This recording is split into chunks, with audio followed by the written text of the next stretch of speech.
Thank you. Let's go. We got this. Yep.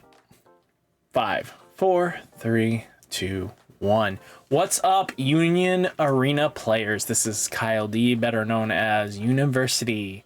We are here with none other than Nick from his channel in Connecticut.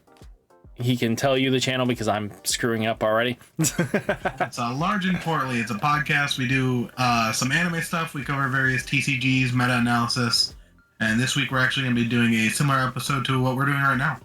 Perfect.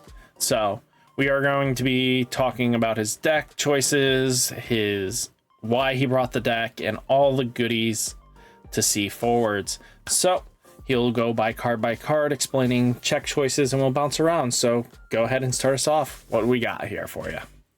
All right. So for the case event, I decided to go with Purple Bleach.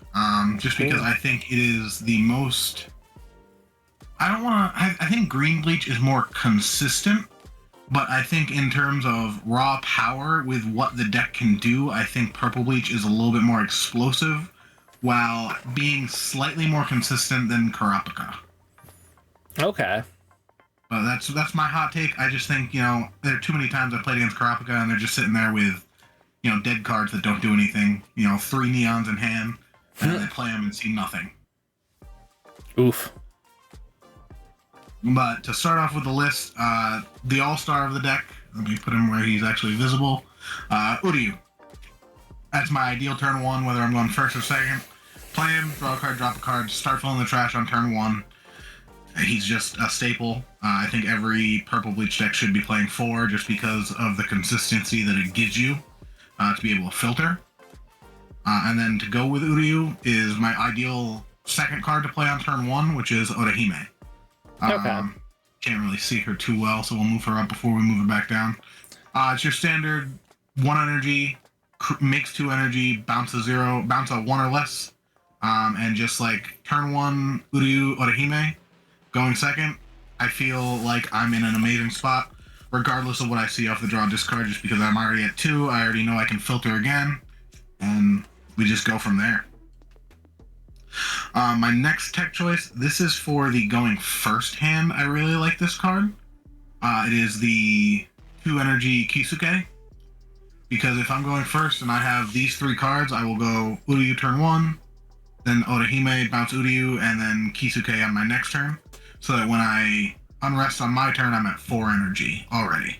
Which is basically the curve of the deck anyway wants to play at 4.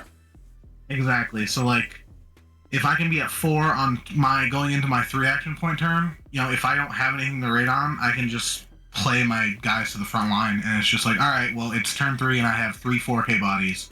Deal with it. Mm-hmm. That's why I like the flexibility of this deck, right? Because it can go. I have the raid targets on the deck, but there's absolutely nothing wrong with just playing them as vanilla big bodies. Yeah, I think that was a lot of players' issues in the beginning was the game's concept, raid over this, because even when they're playing against Hunter, you want to raid. Kurapika always presented this, play raid, do raid. So players very much adapted to this mentality of raid to do your things, which is what the game wants you to do. That's how it's intended, but I think people were also very quick to learn, especially in America, that sometimes just playing a big vanilla to the front line is fine. And speaking of raid targets, we're going to start getting into some of the raid stuff. So one of the things I play that I don't see everyone playing the same number of is I play 4 3-drop Rukia when attacking draw discard. Just because it's a raid target, and it's also just a good thing to play. If I turn 1 Uryu Orihime, turn 2 I can Uryu and then play a Rukia either to the front line if I just want her to be an attacker, or to the back line if I plan on raiding with her. Okay. And it's just another way to fill your trash, because every time it attacks, you draw discard 1. It's great, honestly. There are quite a few games where I had 2 of these on the front line, and I was just all right, do stuff, mill stuff, draw discard. I found what I needed, so next turn I could just, play the 5-drop Ichigo or whatever, and do more things, and it just got me, over the course of the game, between 3 to 6 cards extra in my trash, or sideline in this game, my apologies, that I could use for my effects in the deck. Yeah, I mean, Rukia is just really good. Even being at 35, she's only going to be contested by 4Ks most of the time. So, and we have an answer for that coming up, too. Mm-hmm. So, in addition to the 4 3-drop, I'm playing 3 of the Raid Rukia. I'm playing 3 because when I built the deck, 3 is what I had, and at no point was I like, I need to see Rukia more. Mm-hmm. I need to see this more often. I just think 3 is the right number. Okay. Because, sometimes she's a raid target, sometimes she's just a vanilla of the front line. She is definitely the best to just be a vanilla, because her ability, although it's great, it's card advantage, it's card selection.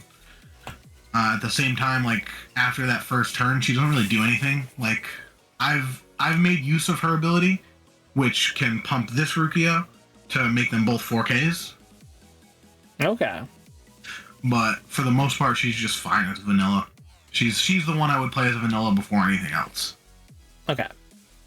And then we have 2 Byakuya 0 cost, just because I like the 10 0 cost variant of the deck. And I went with 2 Byakuya 0s because I'm playing 2 Byakuya 5s. And this was a card I put these into my deck Thursday night. I played it Friday and it didn't really do much. And then Saturday, the effect came into play so much that it was actually like, I don't know how I wasn't running him before. Oh, for sure. It like, minusing your opponent's board is just like, okay, Kurapika can now trade with, now has to die to any of my 4K swings. Mm-hmm. And then any 4K, it's like, okay, Rukia now swings over them, the 3-drop one. So it's like all the 4Ks can be killed by some of the smaller characters, and then 3Ks can be killed, and it's just the way it favors even the not 5K bodies to be reduced, and then also impact. I noticed there are a lot of games where it's like, well, it's whoever gets impact first, and I'm only running X amount of impact. This is just another way to sneak in 2 more impact cards. Yeah. But I did play him as a vanilla at least once in the case tournament just because I needed a 4K body. Mm-hmm. And I had already discarded both of my, or milled my 0 costs. So I'm like, well, this is just a body at this point. And then after this is where we start to get into the core of the deck. The 32 Ichigos? 32 Ichigo. I don't think it's that many, is it? Let's count. 4. We got the 4 0 cost Ichigos. We got 8. We got 4 1 cost Ichigos. He's our collar trigger. I think purple has the best collar trigger. Oh, just yeah. Because it plays from trash rather than like green has to play from hand, and sometimes they don't have one. And yellow, blue, blue just sometimes doesn't bounce anything. Like if my front line's just 4Ks, it just sort of feels bad when blue sees a color trigger. Yeah. The only one I think that rivals purple is yellow's, at least, because yellow at least suspends and locks for the turn. Yeah, that's very fair. Actually, yeah, I'd say it's a pretty toss-up between purple and yellow. I think yellow's trigger might be better, but I think the deck is weaker, and so that's probably why I just viewed this as the strongest one. I definitely agree. The deck does struggle. Don't get me wrong. I love the yellow bleach deck especially, but it's missing something, and I'm glad we're getting Volume 2 earlier than Japan did. Actually, we're getting it the same amount of month time that's gapped. Actually, I thought it was much longer. Okay. Well, no, 7 months. News to me. I thought it was a year. No, it was 7 months. September to March. Huh. Yeah. Okay. Well, even still, I think yellow is going to become a lot better with that. But I'm more excited to try blue bleach. Yeah, a lot of people are excited for blue bleach, especially for Snow Bunny Rukia. Yeah, that'll make anyone excited. I'm just sad we didn't get the 0 cost Rukia. Just as an early raid target. Oh.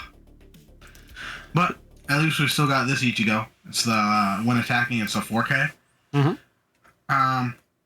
He's great because double energy, and then he's just a 4K when attacking. When blocking, it's kind of rough to have him out, especially if your opponent has a 3000 or 35. Then it's like Kurapika's strictly better version. But this is just no condition. It's just when it attacks. Okay. So that puts us up to 12 Ichigo. And then we'll go 12, 13, 14, 15 Ichigo. I got 3 of the starter deck impact ones. Gain impact's great. Not much else needs to be said about that. It also draws you a card. So, like, double value, I'll take it. You know, Byakuya just gains impact. He draws a card, but Byakuya is also 3 cards instead of 4. Yep, which matters sometimes. Yeah, but also Byakuya can at least minus a body that's going to be not trading favorably. Yeah, exactly. And that was something else I did with Byakuya in the tournament is just using the when attacking effect, not using the one plague because that gets rid of 2 cards, but when attacking, get rid of 1 and minusing like a Kurapika when they only have 1 out. Yeah, they're not trading very comfortably into that. Exactly. And that was my whole idea with like this version of the deck is I want to make it as uncomfortable for Kurapika as possible because we have a lot of our locals.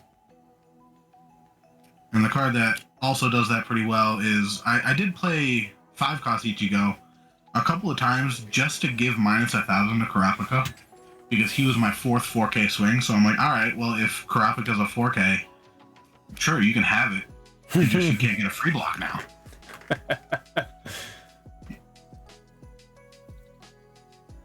So the final count is 19 Ichigo. Yeah. And that number is important for the Getsuga Tenshos because that counts are about you having an Ichigo out. Not much needs to be said about it. It's a removal spell. It's a special trigger. We're playing 4.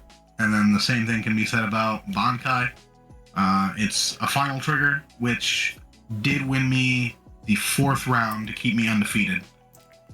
I had 1 life left. I had already seen 3 Bankais. He swung with his only impact guy, and I was like, "Well, I need a I need a final trigger anyway." And then I flipped it, and it was the 4th one, and everybody lost their mind. But I think this is the list I'm going to be going with for a while. I did really like the last minute edition of the Byakuya package. I thought about trying to lean more heavily into it and replacing maybe one of the Getsu with the Byakuya event, but I think Getsu's just right up my alley. I don't need to worry about, doing any fancy math to get rid of multiple things. It's just, what's your problem? Get rid of it. Oh, of course. I mean, again, Senbon Sakurai is really good at if you have the raid Byakuya to add it in to be able to kill like 2 bodies, but again, with decks just saying, yeah, we don't care about negging. Yeah, get out of here. You just need that Getsuga Tensho that just goes, bye. Yeah, like my roommate plays Green Bleach, and he runs 3 of the Kenpachi that can be reduced. And so, like, if I saw the Byakuya event against that, I would just be like, all right, well, I guess I lose. Yeah. But he does that because he has to play against Purple Bleach all the time. So, tell us a little bit about your matchups that you saw in the event. I was actually very fortunate. For my first 4 rounds, I saw 4 unique decks. Ooh. I did not expect that to happen, and it was actually really funny because prior to round 1 start, there was no Decklist submission for this event. So I was talking to one of my teammates, Winter, about possibly pivoting because there was a lot of Kurapika. In fact, like 5 of the top 8 were Kurapika, I believe. Yes, they were. And I was just like, man, if I pivot and don't see any Kurapika until late, it's going to be a rough tourney. Because I was going to pivot to slots, which I think has a decent Kurapika matchup because their Kurapika doesn't have raid. Or it doesn't have impact because it's usually not rated, is how they play against it. But I opted to stick to my guns. I like this list. I decided to play it. Round 1, I played it against Green Toshi. And he didn't see very many. I think he saw 1 raid character, He saw one Unohana not on curve. So by the time he played her, I already had, 3 4Ks in the front line and a full energy line. So he used the Unohana to play Kenpachi, and I Getsuga the Kenpachi, Ichigo the Unohana. He had no board, and I had 4K swings. His only option was move up the whole line to block, and he didn't really have. He played 2 characters that turn, so oof. I knew all I had to do was survive that turn, and it was a game. Round 2, I played against Slots. I play Slots as my other deck, so I knew I just needed to be aggressive because Slots and Kurapika, same weakness, they have to set up a little bit. So I knew if I just, I think I played, it was Uryu Orihime, turn 1, because I won the die roll. And then it was Uryu, Bankai, double Rukia to the front line. Oof. So I was just like, all right, it's turn 2, I have 2 3500s. I'm gonna beat your face unless you answer one of them. And he was only playing 2 Biskies and 2 Jajan Kens for removal. Oh, so this was the 3rd place list? Yep, Robert. Okay. Yeah, I played him round 2, and it looks like he won out from there, so good on him. I appreciate it, because my tiebreakers were insane. Wasn't it almost like 70%? Wow. Yeah, he played it well. It's just, I saw all of my pieces, and he didn't see his. Like, he played 2 Gones, and I was able to, once again, Getsuga Ichigo them. So after that, he had to use both of his, because he was on 2 Jajen, so he was on 2 Angel's Breath. He used both of his Angel's Breath to bring back Gones, and I just swung through them. I played a byakuya, used both of his effects to gain impact and minus the board, and that was the last turn, and it just pushed for game through his 4K bodies. Yep, byakuya just goes, hi, what are you trying to do here? It's like, you guys suddenly don't matter anymore, and we're just gonna go. But yeah, that was a good matchup. I like Slots. I think it has a bad Bleach matchup, because Bleach is the deck that more often than others will put their raid targets just on the front line. And so when I see blue, I'm just like, okay, don't need to raid anything. Got it. Just big bodies. Well, yeah, because isn't their option just all about de-raiding you? Well, yeah, I didn't know if he was on Slots or Bomber. And Bomber plays multiple things that de-raid you, because I believe the Bomber himself does it, and then so does the Paladin's Necklace. Slots usually plays 3 of the necklace, and so I was just like, all right, if you're gonna try to de-raid me and use Bisky to KO my front line, I'm just gonna make sure it's big bodies. So it's like, Slots is like Exodia. You have to see all the pieces, and if you do, it feels like there's nothing that can be done. So if you just pressure them hard and don't let them stop and take a breath, usually they're gonna start to falter. Okay. Round 3, I unfortunately got friendly fire with a good friend of mine, Tranimal. And it was the mirror match, except he was on Renji over Byakuya. And I don't think that decision mattered much. I think he played a Renji to the front line once and gave it double damage. And I took it, and it was a Getsuga and something else, so I just blew up the Renji. It's like, alright, it gets to do that once. Okay. But that ended up being a close game, but Mike's a good player, but he mostly plays green Bleach, so I was very surprised when he registered purple for this event. Okay. Because it's very different playstyles. And I've been playing purple Bleach since demo decks. So obviously the cards have changed since then, but I did super poorly, so I played Bleach in 2 of them, I won 2 of them. And then I bought the stuff when it came out, and I've been playing Bleach since release. So I think that one came down to I had more reps, and then I saw what I needed to see, whereas he did not.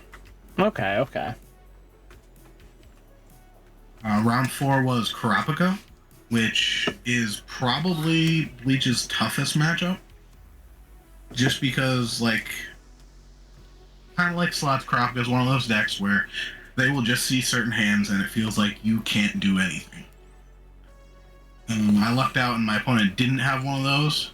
They did have Melody to the front line, which is a tech card that a lot of people were playing that wasn't played at our locals in our Kurapika decks. No, until like 24 hours before that. Yeah, Lewis put it in his deck like the night before. Yup. And, he loved it. He said it felt great. So I think a lot of Karapikas are going to be doing that moving forward.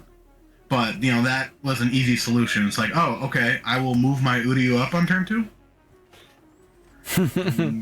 All of a sudden, Melody was useless. There was actually a point where I used an Ichigo and milled 2 and removed those 2 to kill a Melody because he only had 4 energy on the back line. So Melody was his 5th.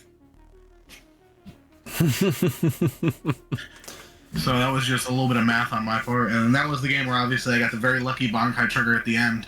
Oh, okay. I was absolutely dead if it was not Bankai.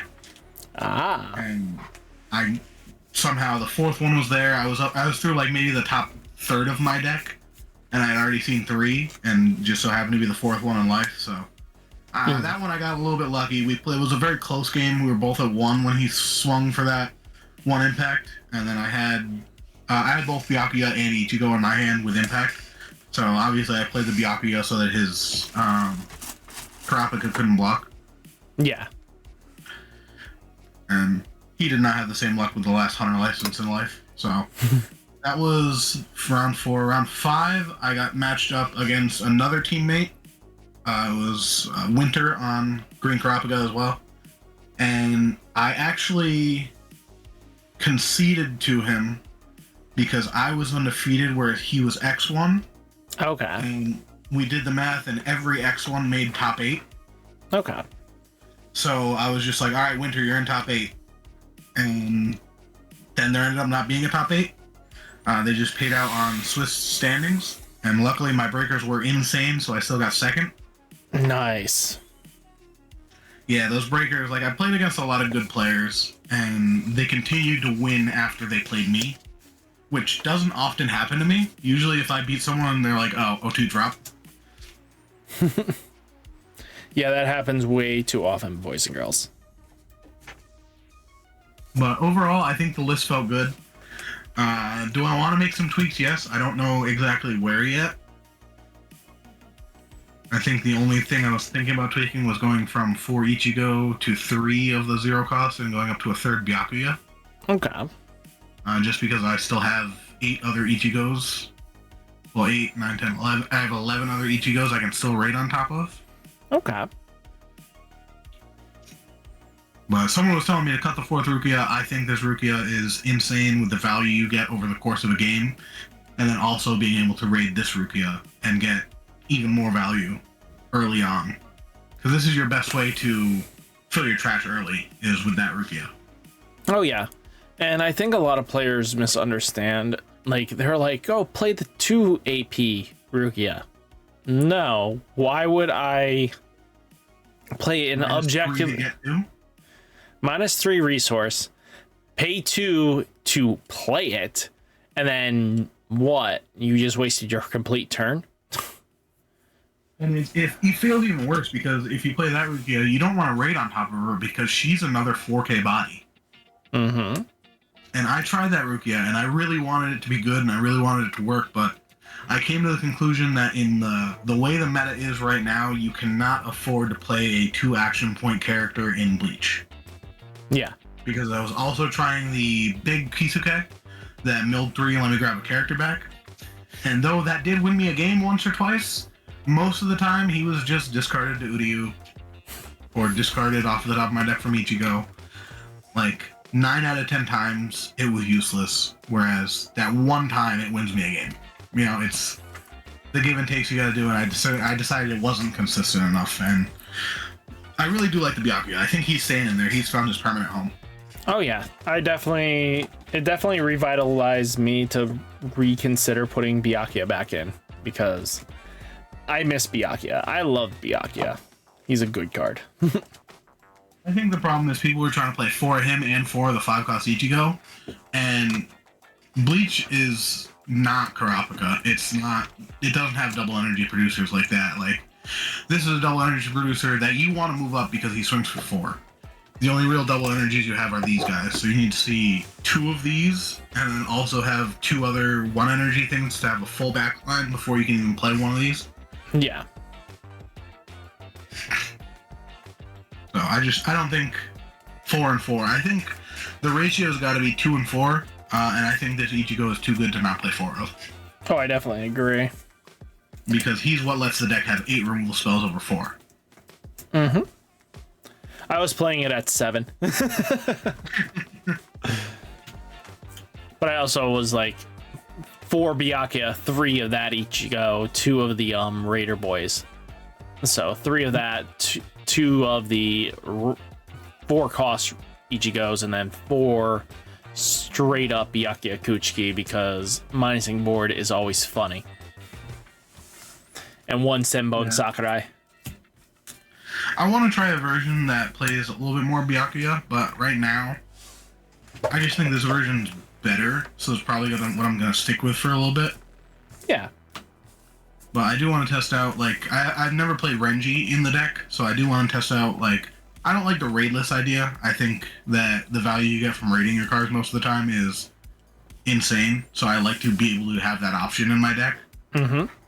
Well, that's why I valued, like, Rukia, too, because I liked her being hit in the security line instead of actually raiding her physically. Like, unless I really needed to fill my trash. Yeah, that's fair. And, you know, honestly, the raid characters also having a get trigger is insane. Like, sure, you can raid them if you have the energy, and I've raided Ichigos on my opponent's turn to not necessarily kill their guy, but blank their attack. So he'd mill 2 and I'd reduce it by 2 so that Ichigo can block it. Yep. And let me tell you, the momentum swing when you go from a 15 staring at their 3500 to a 4K staring at their 3500 is insane. Or the better yet, the first hit on a is Byakuya Kuchiki, and then all of a sudden they're like, well, my board's too tiny now. Yeah. Honestly, I like the little, you know, the 2 of is, it caught people by surprise because nothing about my deck, like, they've seen, you know, 2 or 3 Getsugas, they're not playing around Raid Byakuya. And I think that just caught people by surprise. They're like, oh, well, he's already milled 2 of these Ichigos. He's got maximum of 2 left. Well, they know I also have this guy for impact. Yeah. Well, of course, they're not going to expect that card ever because people are off of it and they're like, yeah, no, we're not going to dance around. Wait, what? I got to dance around this card? Yeah, and the same thing when you play a Rukia and they're like, wait, the amount of times yesterday someone said, wait, what'd she do? And it was insane. That's how underplayed this Rukia is, and I think undervalued, honestly. Oh, I definitely agree. So, any closing thoughts on the event? Anything else like that? Or any closing? Overall, I had a great time. I thought it was a lot of fun. It was nice to have an event of that caliber. I definitely think they should have tried to do a cut to top 8. Because sometimes people are going to play it out. We wanted to split anyway. And then they did very top heavy prizing, which I don't know, I'm not a huge fan of because like the top 8 didn't get a whole lot of packs. Like 5th through 8 only got 4 packs each, and that just, to go X1 in an event and get that, just, it kind of felt underwhelming, and I'm glad that, you know, obviously my breakers were insane, and that put me in the 2nd place spot. But I would have felt really bad if I gave my teammate the win to go to top 8, and then they decided there was no top 8. Yeah. So it's like, oh, I could have played it out and just gotten better prizing. It actually would have ended up in an extra round because I was the down pair. Ah.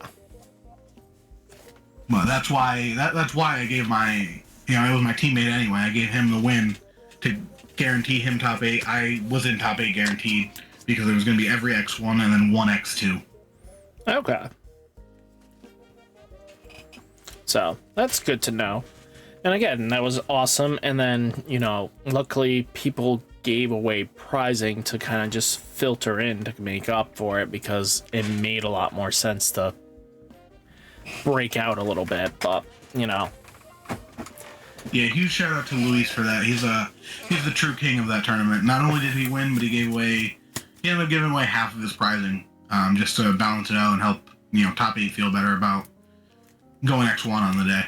Yeah, because again, it becomes a little bit better when you get a top 8 that decides to split it all, and then everybody kind of just walks away evenly. But then when you get that option completely removed from you, it just feels bad. Yeah, and if it were earlier in the day or I were closer to home, I might have played out top 8. Mm-hmm. I've had people play out top 8s against me before. One person, there's got to be unanimous to split. So yeah. There's that one person who's just like, no, I really want to play the game.